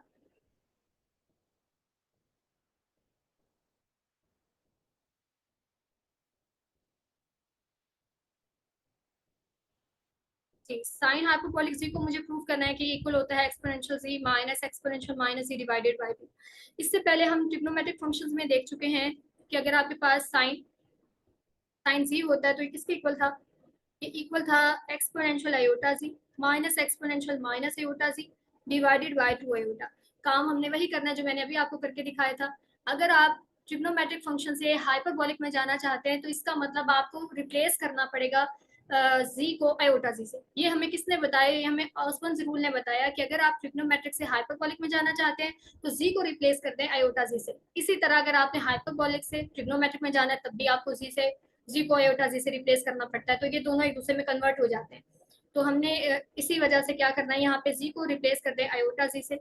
जब आप इसको आयोटा जी से रिप्लेस करते हैं तो यहाँ हमारे पास क्या बन जाता है? ये आ जाता है iota into iota z minus minus iota into iota z divided by 2 iota. और यहाँ से हमारे पास बना exponential minus z minus exponential z divided by 2 iota. उसके बाद आप देखें कि हमने आयोटा से मल्टीप्लाई और डिवाइड करना रैशनलाइज कर दिया, फिर हमारे पास आ गया। अच्छा, यहाँ हमारे पास क्या पड़ा हुआ है? साइन आयोटा जी। इसको नेक्स्ट स्टेप में हम ओपन करेंगे। यहाँ से हमारे पास क्या आया? आयोटा आ गया। ये देखिए आपके पास नीचे 2 आयोटा इंटू आयोटा, ये -2 बनेगा। एक माइनस आप यहाँ से कॉमन ले लें तो ये आ जाएगा exponential z minus exponential minus z divided by -2। ये -2 इससे कैंसिल हो गया। अच्छा, इसको भी खोलिए जरा, ओस्मन्स रूल अप्लाई करें। साइन आयोटा जी जब आता है ये आयोटा को बाहर निकाल देता है, और क्योंकि ये ट्रिग्नोमेट्रिक फंक्शन है तो चेंज हो जाएगा हाइपरबोलिक में। हाइपरबोलिक जी, यहाँ से हमारे पास आया iota exponential z minus exponential minus z divided by 2।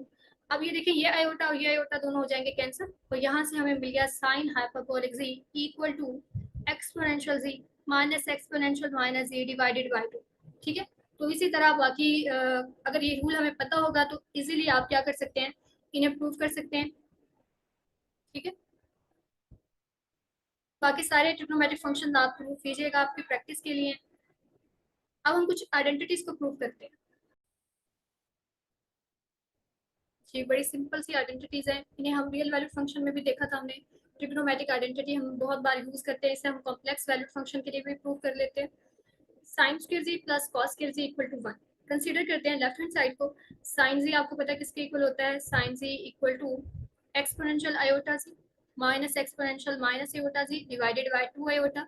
और कॉस कॉस जी इक्वल होता है exponential iota z minus sorry plus आएगा यहाँ पे minus iota z divided by 2।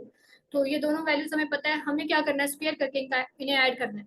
यानी आप sign square z plus cos square जी करेंगे तो यहाँ पे इनकी वैल्यूज का स्क्वायर आ जाएगा। Exponential iota z minus exponential minus iota z divided by 2 iota whole square plus यहाँ आ जाएगा exponential iota z minus plus exponential minus iota z divided by 2 whole square. जब आप इस स्क्वायर को ओपन करते हैं तो आपके पास ऊपर स्क्वायर आ जाएगा, यानी कि आपके पास हो जाएगा 2 आयोटा सी। इसका स्क्वायर करना है तो फिर आ जाएगा -2 2ab करने से खत्म हो जाएगा। जब आप 2ab करेंगे तो एक्सपोनेंशियल आयोटा जी इंटू एक्सपोनेंशियल माइनस आयोटा जी ये दूसरे से कैंसिल हो गया, आपके पास यहाँ पे 1 ही बचा। और इसका स्क्वायर करेंगे तो आपके पास क्या आएगा -2 आयोटा से, ठीक है। ए स्क्वायर माइनस 2ab प्लस बी स्क्वायर, वो फॉर्मूला अप्लाई किया था, यहाँ पे भी अप्लाई करने से आपके पास ये प्लस में आ जाएगा, ये आ जाएगा 2 iota z plus 2 plus 2, sorry यहाँ पे आएगा -2 आयोटा जी। आप देख सकते हैं इस पे क्या आएगा, जब आपने डिनोमिनेटर का स्क्वायर करना है -4 और इसमें आपने जब स्क्वायर करना है तो 4 आ जाएगा। अब आप देख सकते हैं 4 एलसीएम लिया जा सकता है, ठीक है, इस माइनस को फिर मल्टीप्लाई करना तो ये आ जाएगा -2 iota c plus 2 minus -2 iota c, यहाँ से plus e⁻² iota c plus 2 plus e⁻² iota z as it is. उसके बाद आप देखिए कैंसिल क्या क्या हो रहा है, 2 आयोटा सी प्लस और माइनस कैंसिल, माइनस और ये प्लस कैंसिल, बाकी क्या बचा +2 + 2 विच इज इक्वल टू 4, 4/4 बचा, 4/4 इक्वल टू 1। तो ये हमने फर्स्ट आइडेंटिटी प्रूव कर दी है। इसके बाद नेक्स्ट देखें, नेक्स्ट हमारे पास है sine hyperbolic z1 + z2 is equal to sine hyperbolic 1 cos hyperbolic z2 plus cos hyperbolic z1 sine hyperbolic z2, ठीक है। ये दोनों आइडेंटिटीज मैं आपको प्रूव करवा दूंगी, तो उसके बाद एक्सरसाइज में जितने भी आपके पास ट्रिग्नोमेट्रिक फंक्शंस की या हाइपरबोलिक फंक्शंस की आइडेंटिटीज है उन्हें आप इजीली प्रूव कर लेंगे, ठीक है।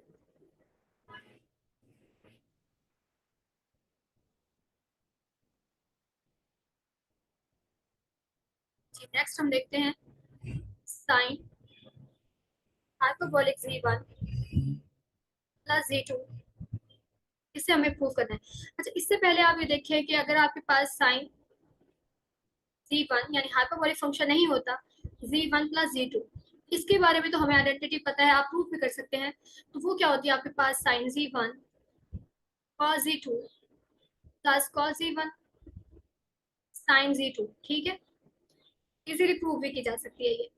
तो हमें इसके बारे में तो पता है, लेकिन हमें हाइपरबोलिक के बारे में नहीं पता कि उसमें क्या बनेगा। तो आप क्या कर सकते हैं, आपको पता है कि जब आपके पास कोई भी ट्रिग्नोमेट्रिक फंक्शन है उसे आप हाइपरबोलिक में चेंज करना चाहते हैं तो आप ऑसबर्न रूल के थ्रू उसमें जा सकते हैं। हम स्टार्ट यहाँ से करेंगे, ऑसबर्न रूल के थ्रू इसमें आप पहुंच जाएंगे खुद ब खुद। देखिए कैसे होगा ये, अगर मैं z1 और z2 को क्या ले लूँ, यहाँ जो आपको z1 और z2 नजर आ रहे हैं इसके बजाय आप आयोटा z1 या आप कहते हैं कि आप यहाँ आयोटा लगा लेंगे। जैसे हमने साइन z को, अगर आप साइन z से हाइपरबोलिक फंक्शन में जा रहे थे तो आपने क्या किया था, z को रिप्लेस कर दिया था आयोटा z से और ये बन गया था iota sine hyperbolic z by Osborn rule. तो यही काम हम यहाँ पे कर लेते हैं, हमें साइन z1 + z2 के बजाय आयोटा साइन z1 + z2 लगा लेते हैं, sorry sine iota into z1 + z2। जब आप ये करेंगे sign iota into z1 + z2, ठीक है, ये हमने कर लिया। इसके बाद इस आयोटा को अंदर मल्टीप्लाई कर दें, ये आ जाएगा sign iota z1 plus iota z2, ये आपने कर दिया। उसके बाद आपको ट्रिग्नोमेट्रिक फंक्शन का तो फॉर्मूला पता है कि अगर आपके पास साइन अल्फा प्लस बीटा आ जाता है तो आप क्या अप्लाई करते हैं, ठीक है। तो ये आ जाएगा sign iota z1 cos iota z2, फिर आ जाएगा आपके पास cos iota z1 sine iota z2, ठीक हो गया। अब यहाँ इस साइड पे भी ऑसबर्न रूल अप्लाई करें और इस पे भी, जब आप इधर से ऑसबर्न रूल को अप्लाई करते हैं तो साइन क्या करता है, आयोटा को बाहर निकाल देता है और जो बाकी ट्रिग्नोमेट्रिक फंक्शन होता है वो हाइपरबोलिक में चेंज हो जाता है, sine hyperbolic into z1 + z2 आ जाएगा। और इस साइड पे भी आपके पास यही काम होगा, साइन आयोटा z1 जब आप इस पे अप्लाई करेंगे तो आयोटा बाहर निकल गया, ट्रिग्नोमेट्रिक फंक्शन चेंज हो गया हाइपरबोलिक में, कॉस क्योंकि आयोटा को खत्म कर देता है इसमें और चेंज हो जाता है खुद हाइपरबोलिक फंक्शन में, ये आ गया। अब यहाँ पे कॉज में तो आयोटा बाहर नहीं आएगा, लेकिन इस साइन की वजह से आयोटा बाहर आया, ये हाइपरबोलिक में चेंज हुआ, कॉज हाइपरबोलिक z1, ये भी हाइपरबोलिक में चेंज हुआ, आयोटा हम ऑलरेडी बाहर लिख चुके हैं, साइन हाइपरबोलिक z2 आ गया। अब आप देखिए आयोटा यहाँ पे भी आ रहा है, आयोटा यहाँ पे भी कॉमन ले लें, यहाँ क्या पड़ा हुआ है, iota sine hyperbolic z1 + z2 into equals to iota यहाँ से कॉमन लिया, sine hyperbolic z1 cos hyperbolic z2 plus cos hyperbolic z1 plus, sorry यहाँ प्लस नहीं मल्टीप्लाई है, साइन हाइपरबोलिक z2, तो ये वाला आयोटा और ये वाला आयोटा कैंसिल हो गए, बाकी बचा sine hyperbolic z1 + z2 is equal to sine hyperbolic z1 cos hyperbolic z2 plus cos hyperbolic z1 और साइन हाइपरबोलिक z2, ठीक है, ये आ गया, हमने प्रूफ कर दिया। इसी तरह आप इस चैप्टर में जितने भी आइडेंटिटीज हैं ट्रिग्नोमेट्री की और हाइपरबोलिक फंक्शंस की, उन्हें आप इसी तरीके से प्रूव कर सकते हैं। प्रूव कीजिएगा, सारी बड़ी इजीली वो प्रूव हो जाती हैं। ठीक है, इसके बाद अब हम डिस्कस करते हैं कि हमने आज जितने एलिमेंट्री फंक्शंस पढ़े हैं, इसके बाद भी कुछ एलिमेंट्री फंक्शन बाकी हैं जिसे हम नेक्स्ट लेक्चर में करेंगे। जो हमने आज पढ़े हैं इसमें और रियल वैल्यूड फंक्शन में जब हम इनको पढ़ते हैं तो क्या डिफरेंस है। सबसे पहले हमने डिस्कस किया था एक्सपोनेंशियल फंक्शन को। एक्सपोनेंशियल फंक्शन की जब हम रियल वैल्यूड फंक्शन के तौर पे बात करते हैं तो हमने देखा था कि उसकी वैल्यू कभी भी नेगेटिव नहीं होती, कभी भी उसकी वैल्यू जीरो नहीं होती। और जब हमने इसको डिस्कस किया एज कॉम्प्लेक्स वैल्यूड फंक्शन, तो ये बात ठीक है, इसकी वैल्यू भी कभी आपके पास जीरो नहीं होगी, लेकिन इसकी वैल्यू यानी कॉम्प्लेक्स एक्सपोनेंशियल फंक्शन की वैल्यू आपको नेगेटिव मिल सकती है। कैसे मिल सकती है, मैं अभी आपको एक एग्जांपल करके दिखाती हूँ। ठीक है, तो फर्स्ट डिफरेंस तो आपने देख लिया कि क्या आया हमारे पास। ये देखें कि हमारे पास exponential z equal to -1 if and only if z equal to 2k+1 pi iota. ठीक है, यानी आपके पास एक्सपोनेंशियल फंक्शन है कॉम्प्लेक्स वैल्यूड और इसकी वैल्यू माइनस मिल सकती है। कब मिलेगी, जब आपके पास -1 के लिए मैं आपको करके दिखा रही हूँ। ये इन जनरल रिजल्ट नहीं है, मैं आपको सिर्फ ये बताने के लिए कि इसकी वैल्यू माइनस में भी आ सकती है, एक एग्जांपल बता रही हूँ। जब आप जी को रखते हैं 2k+1 पाई आयोटा, अब मैं इसको पूरा, क्योंकि ये इफ एंड ओनली इफ के साथ है तो दोनों पार्ट करने चाहिए। यानी एक बार आप सपोज करें कि एक्सपोनेंशियल जी की वैल्यू -1 है और प्रूव करें कि फिर z equal to 2k+1 pi iota होगा। और नेक्स्ट टाइम आप 2k+1 पाई आयोटा कंसीडर करें जी की वैल्यू को और प्रूव करेंगे, उस सूरत में भी एक्सपोनेंशियल जी -1 के इक्वल होता है। अब क्योंकि मैं इस तरह के क्वेश्चन आपको करवा चुकी हूँ, ये आप प्रूव कीजिएगा दोनों साइड। मैं आपको सिर्फ ये करके दिखाती हूँ कि अगर आप एक्सपोनेंशियल जी में जी को 2k+1 पाई आयोटा रखते हैं तो इसकी वैल्यू माइनस आ जाती है, -1। चलें देखें, एक्सपोनेंशियल जी की वैल्यू रखते हैं 2k+1 पाई आयोटा। इसका क्या मतलब है, अंदर मल्टीप्लाई करें इसको तो चलिए हम इसको अंदर मल्टीप्लाई नहीं करते। क्यों नहीं करते, आप इस पे लगा सकते हैं आइलर्स फार्मूला, क्योंकि आयोटा आ रहा है तो हम यहाँ पे आइलर फार्मूला लगा लेते हैं। जब आपने यहाँ पे आइलर फार्मूला लगाना है तो आइलर फार्मूला क्या कहता है कि जो भी आयोटा का कोफिशिएंट है उसे एंगल बना दो 2k+1 पाई प्लस, ठीक है, फिर आपके पास क्या आएगा, आयोटा साइन 2k+1 पाई। ठीक है, आपको पता है पाई का चाहे कोई इवन मल्टीपल हो चाहे कोई और मल्टीपल हो, इस साइन है तो जीरो हो जाना है उसके मल्टीपल पे। पाई का कोई भी मल्टीपल आएगा उस पे साइन हमेशा जीरो हो जाएगा। अब बात आ जाती है कॉस की। जब आप पाई का कोई इवन मल्टीपल लेते हैं तो कॉस की वैल्यू 1 होती है, और जब आप उसका कोई और मल्टीपल लेते हैं पाई का तो उसकी वैल्यू -1 होती है। अब आप यहाँ देख सकते हैं 2k+1 is an odd number, तो जब आप और मल्टीपल लेंगे पाई का तो कॉस की वैल्यू क्या आ गई, -1, और ये तो जीरो हो गया। तो यहाँ से आप देख सकते हैं कि एक्सपोनेंशियल जी की वैल्यू -1 निकल आई जब मैंने जी को क्या लिया 2k+1 पाई आयोटा। ठीक है, तो एक डिफरेंस आपको यहाँ से क्लियर हो गया। एक और डिफरेंस मैं आपको मेन बताती हूँ इसके बारे में। जो हमारे पास रियल वैल्यूड एक्सपोनेंशियल फंक्शन होते हैं वो पीरियोडिक नहीं होते। ठीक है, जबकि आप देख सकते हैं हमने एक्सपोनेंशियल कॉम्प्लेक्स वैल्यूड फंक्शन जब डिस्कस किया था तो हमने इसकी जो इसके पीरियोडिक होने को भी डिस्कस किया था, और हमने इसका पीरियड फाइंड किया था, क्या निकला था 2k पाई आयोटा। ठीक है, तो उसके बाद बड़ा डिफरेंस है कि आ गया कि हमारे पास real valued function exponential function जो है वो पीरियोडिक नहीं है, जबकि कॉम्प्लेक्स वैल्यूड एक्सपोनेंशियल फंक्शन जो है वो पीरियोडिक होते हैं। एक और बात एक्सपोनेंशियल फंक्शन के हवाले से आप याद रखिएगा, ये आपके पास एमसीक्यूज में भी हेल्पफुल हो सकती है कि जो आपके पास एक्सपोनेंशियल फंक्शन होते हैं उनके जो पीरियड होते हैं वो हमेशा प्योर इमेजिनरी होते हैं। जैसे आपने देखा था कि हमने एक्सपोनेंशियल जी का पीरियड फाइंड किया, वो निकला था 2k पाई आयोटा, तो ये एक प्योर इमेजिनरी नंबर है। तो अगर आपके पास इस तरह एमसीक्यूज में आ जाता है और बाकी सारे रियल में दिए हैं, कोई एक प्योर इमेजिनरी है या कोई एक कॉम्बिनेशन में भी दिया हुआ है, तो आपको पता होना चाहिए कि इसके पीरियड हमेशा प्योर इमेजिनरी होंगे एक्सपोनेंशियल फंक्शंस के। ठीक है, तो ये कभी भी रियल डोमेन में एग्जिस्ट अपीयर नहीं होते, ये हमेशा एक्सपोनेंशियल फंक्शन के जो हमारे पास पीरियड होते हैं वो प्योर इमेजिनरी होते हैं। ठीक है, उसके बाद आप देखेंगे हमने डिस्कस किया था हाइपरबोलिक फंक्शन की हम बात करते हैं। जो हमारे पास हाइपरबोलिक फंक्शन होते हैं रियल वैल्यू, उनके पीरियड नहीं होते, लेकिन कॉम्प्लेक्स हाइपरबोलिक फंक्शन के अगर आप पीरियड फाइंड करेंगे जो डेफिनेशन मैंने आपको बताई तो आपको उनके पीरियड मिलेंगे। ठीक है, इसके अलावा आप देखेंगे जो रियल वैल्यूड हाइपरबोलिक फंक्शंस होते हैं, जैसे अगर मैं बात करूं कॉस हाइपरबोलिक एक्स की या मैं बात करूं साइन हाइपरबोलिक एक्स की, ये जो हमारे पास कॉस हाइपरबोलिक एक्स है इसका कोई जीरो नहीं होता, यानी ऐसी कोई एक्स की वैल्यू नहीं है जिसपे आपको इसकी वैल्यू जीरो मिले। और इसी तरह साइन हाइपरबोलिक एक्स में यहाँ आपको एक वैल्यू ऐसी मिलती है एक्स की विच इज जीरो, जिसपे इसकी वैल्यू जीरो हो जाती है। ये हम बात कर रहे हैं रियल वैल्यूड फंक्शंस में। लेकिन जब आप इनको बात करते हैं, इनकी डिस्कशन करते हैं कॉम्प्लेक्स वैल्यूड फंक्शन के तौर पे, साइन हाइपरबोलिक जी, तो इनके जो जीरोज है वो इनफाइनाइट हो जाते हैं। यहाँ देखिए, जब आपने इसको रियल वैल्यू में डिस्कस किया, इसका कोई जीरो नहीं था, यानी कोई एक्स की वैल्यू ऐसी नहीं थी जिसको आप यहाँ पे पुट करें और आपको आंसर जीरो मिले। लेकिन जब आप इसकी बात करते हैं कॉस हाइपरबोलिक की, तो आपको यहाँ पे इनफाइनाइट जीरोज मिल जाते हैं। वो कौन से हैं, जब आप फाइंड करेंगे इसके लिए जीरोज, तो हमारे पास 2k plus sorry k plus 1 five by two होगा। यानी जब भी आप पाई बाय टू के कोई और मल्टीपल लेंगे तो आपके पास कॉस हाइपरबोलिक जी का आंसर क्या होगा, जीरो। और अगर आप बात करें साइन हाइपरबोलिक जी की, तो इसका जो हमारे पास इसके जो जीरोस होते हैं, यानी जी की वो वैल्यूज जिनके लिए साइन हाइपरबोलिक जीरो हो जाता है, वो आपके पास आते हैं जी इक्वल टू एन पाई कह लें या के पाई आयोटा। तो ये इसके जीरो है, ये इनफाइनाइट है क्योंकि एन बिलोंग कर रहा है सेट ऑफ इंटीजर में, और आपको पता है सेट ऑफ इंटीजर्स में तो इनफाइनाइट नंबर ऑफ वैल्यूज पड़ी हैं, तो यहाँ जीरोस भी आपको इनफाइनाइट मिलेंगे, और यहाँ पे भी के जो है मैं इंटीजर से ले रही हूँ, तो ये भी इनफाइनाइट है। ठीक है, तो इस तरह आप डिफरेंस देख सकते हैं कितना ज्यादा यहाँ पे डिफरेंस आ गया। पहले मैंने आपको एक्सपोनेंशियल के बारे में बताया, उसके बाद कॉस हाइपरबोलिक हाइपरबोलिक फंक्शंस के बारे में बताया, तो इसे आपने याद रखना है। ठीक है, ये हमारे पास डिफरेंस आ गया। अब आप क्या कीजिएगा कि जो एक्सरसाइज 1.3 है, इसमें जितने भी आइडेंटिटीज हैं, चाहे वो ट्रिग्नोमेट्रिक फंक्शंस की हैं, चाहे वो एक्सपोनेंशियल फंक्शंस की है या हाइपरबोलिक की, सारी की सारी आपने कंप्लीट एक्सरसाइज कर लेनी है प्रूफ के साथ। ठीक है, चलिए इसके बाद हम नेक्स्ट जो हमारे बेसिक एलिमेंट्री फंक्शन जो रह गए हैं आज, जिनको हमने डिस्कस नहीं किया, उसे हम नेक्स्ट लेक्चर में करेंगे। ठीक है, thank you so much, Allah Hafiz.